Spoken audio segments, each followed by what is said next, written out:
Hi gang, Denise here, and this is Pose of the Week. Today our pose is Natarajasana. I'm going to call it Natarajasana 2, probably the one you're more familiar with. So Shiva dancing pose. So this is a standing balance, and a lot like Warrior 3, where we were standing and rooting into our standing leg with foot to core connection and dialing our energy outward with the standing leg, but then dialing the energy inward with the lifted leg that's behind us. So we're going to do the same thing in this posture.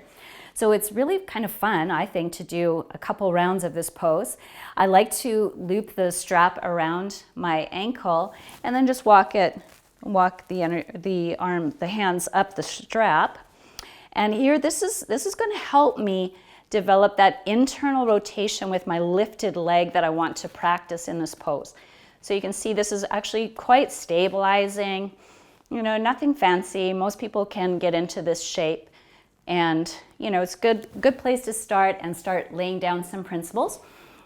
Then we'll go into the posture using the hands. So again, second round, people can use the strap again, or they can go into using their hands. Now there's two different positions for the hands. So I'll show you the first one is to wrap the hand around outside of the ankle or instep, whatever you're catching hold of. I recommend that you take a moment to lift the other hand up and orient yourself toward the front of the room, keeping your thighs pretty close together. And then start to extend the leg behind you, pushing the foot into the hand, lifting the heart up, and keep lifting the hand up as well. So you're trying to get very lifted in this pose, in this iteration of the pose anyway. All right, so then the other option would be to wrap the hand on the inside. So this changes it a little bit. I'll just quickly show you one more time my shoulder position.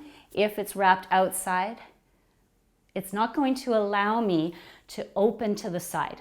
So in a way, it's a little bit stricter. But I'll try on the other side with the hand on the inside. So once again, place my hand here.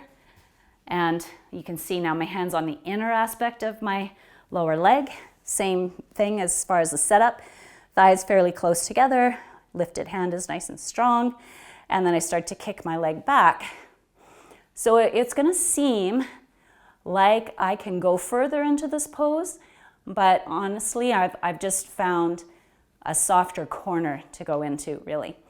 So, whatever experience you're after, if you want the pose to look a little bit bigger, then you're going to reach this way. If your shoulder is happy with that. Some people, this is going to feel a little bit better. So pay attention to what you're feeling in the shoulder, first of all, and then you can take your version of the pose. So 2 rounds, my recommendation, one with the strap and one without, and then play with your arm and hand position, see what's going to work best for you. Hope that works as interesting for you. Thanks for joining me. Bye for now.